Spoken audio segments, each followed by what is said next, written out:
part of the recording. All right, so the first couple of questions are on the error bound. The second 3 questions are on the radius and interval of convergence we were working on. So I'm going to write this error bound formula again off to the side here, just so that we have this.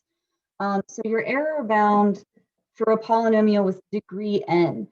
These are all going to have an n plus 1 in them. So you do the nth derivative at some value z. This is the part that frustrates me to no end because you can't figure out what z is. But it's going to be the maximum value between x and c. So, you know, sometimes they give you a workaround for that. Sometimes you're allowed a calculator and you can type in and find the maximum value. Anyway, that's the frustrating part of this formula. And then times x minus c to the power n plus 1, and then over n plus 1 factorial. All right, so that is the formula that we are using here. So the x, the c, and the n are the easy part because they come right out and tell you those. It's this part that's, you know, the issue. This first question says, let f be a function that has derivatives of all orders, blah, blah, blah. We're using the 3rd degree Taylor polynomial, so n is 3. And it says around x equals 0, so c is 0. C is whatever you're centered around. And it says the Taylor series for f about x equals 0 converges at x equals 1. So x equals 1 is 1 is what we're using for x there. And then they tell us the nth derivative. Oh, I moved the paper over. They give us this nth derivative is less than or equal to n over n plus 1. So that's the formula that we're going to use for this part. And let me write that a little bit bigger here.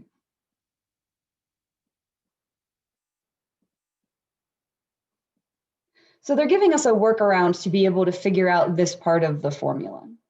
Okay. For all values x, blah, blah, blah. Of the following, which is the smallest value of k for which the Lagrange error bound guarantees that blah, blah, blah. Okay, so it's a really fancy way of saying, you know, do this. So it said n was 3. And so we're going to plug in 4. We're always doing n plus 1 here. So we're going to plug in 4 to this. So that would be 4 over 5 for this first part. Again, they gave us a little formula to be able to figure that out. Just be careful because I guarantee if you plug in 3, that's one of the other wrong answers. Right? Times x minus c. So that's going to be 1 minus 0 to the power n plus 1. Again, n was 3, so that's going to be 4. And then over 4 factorial. So this whole part's just going to be 1. It's 1 to the 4th, which is just 1. So 4/5 over 4 factorial. And they wrote this kind of strangely. It would be 4/5 times 1 over 4 factorial. They kind of like separated those two parts from each other. So that one is B. All right, so number 2. This one, we know we're going to need a calculator for this because all the choices are all these decimals to 3 places. So if you have a calculator, go ahead and grab that because we know we're going to need that at some point. All right, so function f has derivatives of all orders. Let me write this a little bit bigger. They're giving us the 4th derivative is e to the sine of x. It says 3rd degree Taylor polynomial, so n is 3. Around x equals 0, so c is 0. And again, usually it is. They almost always make c 0. We want to approximate on the interval 0 to 1. So they didn't tell us what x is, but it's going to be where this is a maximum. Because we want to plug in the value that is going to make this as big as possible. Again, we want to make that as big as possible so we know that our error is going to be less than that. All right, so this is going to be where this e to the sine of x is a maximum on, what was the unit? Was it 0 to 1? On 0 to 1. So we're going to use the calculator for that. Okay. And I think that's all that we need here. So we're ready to plug into the formula. Again, n was 3. So this first part, we're going to plug in 0, plug in 1 for x, and see which one comes out biggest. So let me go ahead and grab the calculator, plug in 0. Actually, 0 we can do without a calculator. Sine of 0 is just 0, and e to the 0 power is 1. So if you plug in 0, you're going to get 1. If you plug in 1, it's going to be bigger than that. I mean, I'm going to type in e to the power sign of 1. And that gives you 2.319. So that 2.319 goes right here. And so I'm going to use 1 for x. 1 is where we had that maximum value. So 2.319. And let me just leave that in the calculator because I'm going to need all these decimal points when I go to type this.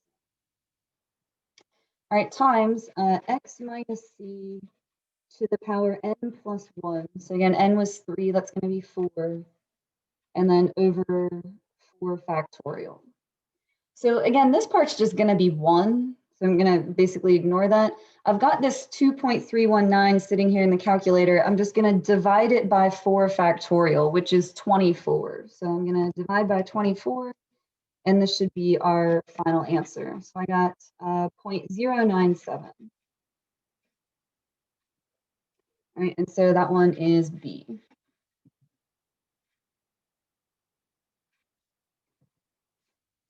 Right. Again, if this part of the formula frustrates you, I'm on your side with that. It's wherever that's going to be biggest on this interval that they gave us. All right, so number 3, let f be a polynomial function with non-zero coefficients. So there's a sub 0, a sub 1, a sub 2, a sub 3. Those are all just numbers. And it says that they're not 0. So those are all just values. This is going to be a 3rd degree Taylor polynomial. So n is 3. About some value c, which they didn't give us, such that all of this is the polynomial. All right, so based on the Lagrange error bound, must equal which of the following? All right, so we are looking for this. So actually, that was weird. That was the same for all of them. They made all of these 3. All right, so this first part of the formula, I'm going to skip for just a second. We'll come back to that. This next part is going to be x minus c to the 4th. And they didn't tell us what c is, so we're kind of stuck there. And then over 4 factorial. So this part is going to be the n plus 1th derivative. So that's going to be the 4th derivative at some value z. So here's our function. We need to do 4 derivatives of this. Which is going to be tedious, but not difficult. All right, so just off to the side here, bear with me. I hope I have enough, you know what, let me move over a little bit further because this might get kind of long. You know what, I'll just write it right underneath here. All right, so a sub 0, that's a constant that's going to go away. So this is going to be a sub 1 plus, and I'm going to bring the power down. So 2 a sub 2x plus 3 a sub 3x squared plus 4 a sub 4 x cubed. All right, and then next derivative. So we're going to do the derivative of that. So a1 is a constant that's going to go away. This is going to be 2a sub 2 plus, and then another power rule here. So bring the 2 down. That's going to be 6 a sub 3x plus 12 a sub 4 x squared. All right, and then the third derivative, this is a constant. A sub 2 is just a number. So if you double that, it's still just a number. So that's a constant. That's going to be gone. This will be 6 a sub 3 plus 24 a sub 4x. And then one more, 4th derivative. Hang in there. This is the last one. This is just a constant. So it's going to go away. And then this derivative would be 24 a sub 4. So we should plug z into this, but we don't know what z is. But they fixed it so that it doesn't matter what z is because this is just a number. It wouldn't matter what you plugged in because this is just some value. So that is going to go right there. And so that's what they do. They either, like here in this first one, they gave us a formula to figure out that part. So they gave us kind of a workaround. In this one, we were allowed a calculator and they gave us an interval 0 to 1. So we just plugged in 0 and plugged in 1 and saw which one was the biggest. Just typed it in the calculator. Or here, they made that n plus 1th derivative come out to just a number. So it didn't matter what you plugged into it. So they're always going to give you some way around it because they can't give you an undoable. All right, so now here we're looking for which answer choice to pick.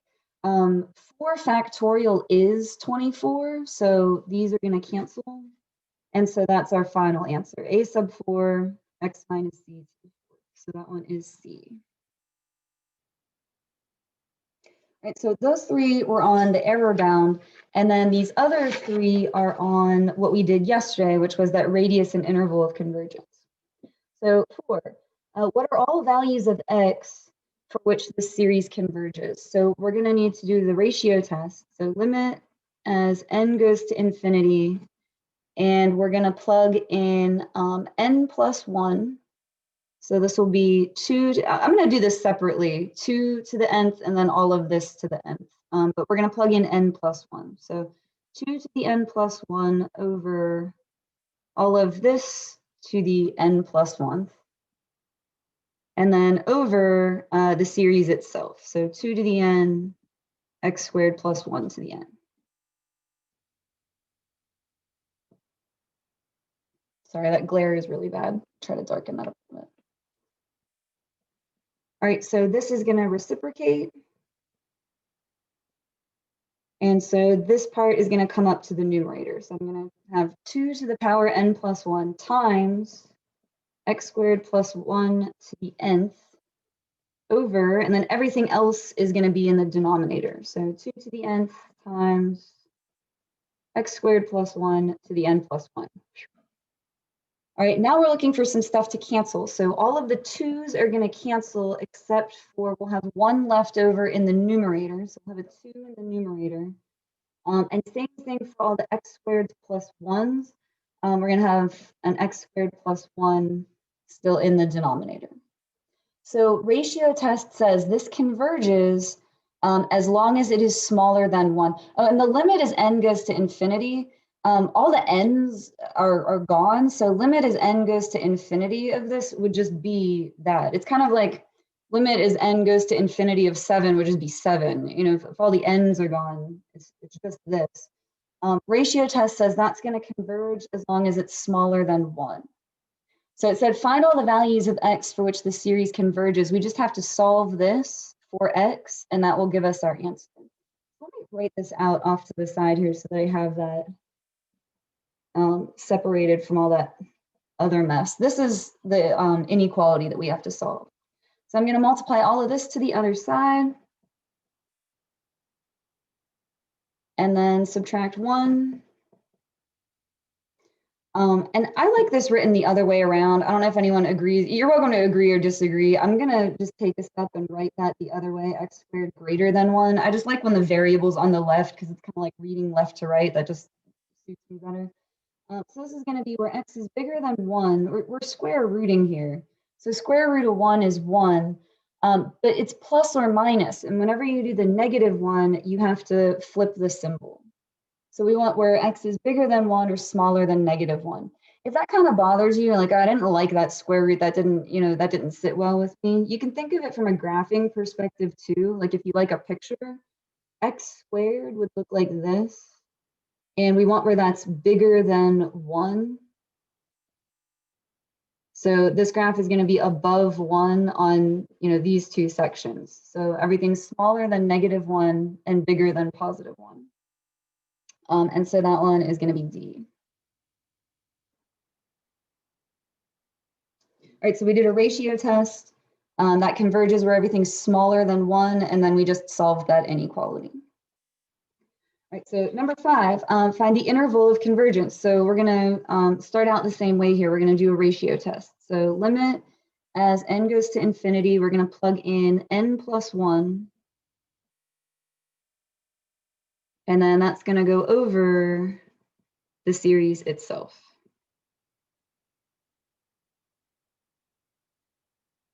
And so this bottom part is going to reciprocate. So we'll have x minus 1 to the n plus 1. This 3 to the n is going to come up here. Everything else is going to go in the denominator. All right, and then we're looking for stuff to cancel out. So all of the x minus 1's are going to cancel except for one of them. We'll have 1 left in the numerator. All the 3's are going to cancel except for one of them. We'll have 1 left in the denominator. Again, all the n's went away. So limit as n goes to infinity is just this, and that converges where this is smaller than 1. So if you multiply this 3 over, you're going to have absolute value of x minus 1 smaller than 3. So this is centered at 1, and then your radius of convergence is 3. So if you need a visual, here's your number line, or centered at 1, and you can get 3 units away from it. Like that distance has to be smaller than 3. So we can go all the way out to 4 or down to -2. So that allows you to narrow down your choices. So like if you're checking here, the only ones it could be are C or D, because they're the only ones that have x between -2 and 4. Now, also, you wouldn't even have to check 4, because both of these have just a less than, not a less than equal to. I'm going to show you both just because I'm your teacher and I'm trying to be thorough here. But on the AP exam, all you'd have to check would be the -2 to tell the difference between which one of these. So let's let x equal -2 and see what happens. So if we plug in -2 for x here, that's going to be -3 to the nth over 3 to the nth. And so that is going to be -1 to the nth times 3 to the nth. And so the 3 to the nth cancel out. You end up with -1 to the n. That's going to be a series that's 1 minus 1 plus 1 minus 1 plus 1 minus 1 plus 1 minus 1 forever and ever. That's not going to converge. That's just going to keep bouncing back and forth. So that diverges. And I didn't do like any particular test there. I just know that if you sum all those numbers up, you're not going to head towards any particular answer there. So that's going to diverge. So we know it's going to be C. We can't put the equal to with the -2, but let me just show you what happens with 4, just again to be thorough here. If you plug in 4 for x right here, you would get 3 to the nth over 3 to the nth, which is obviously going to cancel and just be 1. So that series would be 1 plus 1 plus 1 plus 1 plus 1 plus 1 infinitely. That's headed towards infinity. That's not going to head towards any particular sum. That's not going to converge. All right, and then last one, same kind of question as number 5. So we're going to do a ratio test and then test the endpoints. All right, so we're going to plug in we're going to plug in n plus 1.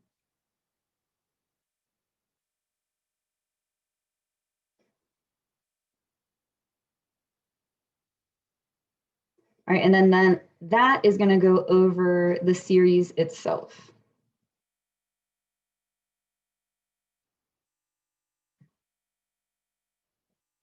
And then this is going to reciprocate.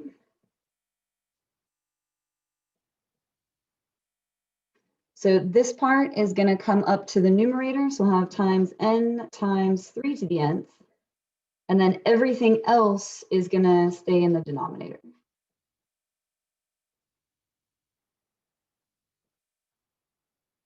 Phew, all right, that one was a lot. All right, so now we're looking for stuff that cancels. And all of the x minus 2's are going to cancel except for 1. We'll have 1 left up here. And then the n and the n plus 1, there's really not much I can do about that. So I'm going to leave those where they are. And then all of the 3's are going to cancel out except for 1. We'll have a 3 left over here. So in this case, all our n's aren't gone. We have n's left in here. So we kind of avoided doing that limit at the end for the other 2 examples because there weren't any n's left in the problem. But this one does have n's. So if we do, I'm going to run out of space here. Let me write this a little bit nicer down here. This is going to be n times x minus 2 or 3 n plus 1. So here you would have x times n. Here you would have, well, I guess x minus 2 times n, it's the whole thing, over 3n plus 3. So as n goes to infinity, in the numerator, we're using the coefficients essentially. So in the numerator, the coefficient is going to be this x minus 2. And then down here, it's going to be the 3. They were both n to the first. So whenever it's a tie, you're going to use those coefficients. So this is the x minus 2, and then this one's the 3. So this is going to converge where that's smaller than 1. And so I'm going to multiply this 3 over. And so this is centered at 2. And our distance away from that has to be smaller than 3. So if I add 3 this way, I'm going to get 5. If I subtract 3, I'm going to get -1. So -1 and 5 are the two values that we have to test. And over here, that allows you to narrow down your choices. And so we're going to test -1 and we're going to test 5. I'm like nearly out of space here. All right. So testing -1. If I plug in -1 for x up here, that's going to be -3 to the nth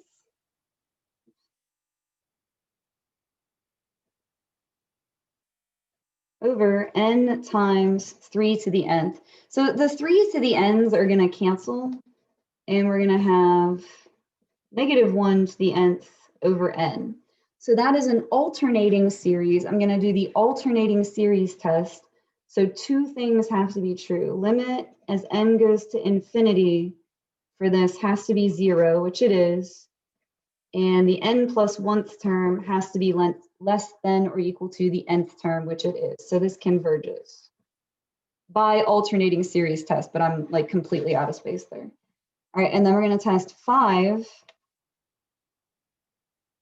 So if I plug 5 in here, I'm going to have 3 to the nth over n 3 to the nth. These cancel. So that is just 1 over n. Which is a p series where p is 1, and so that diverges.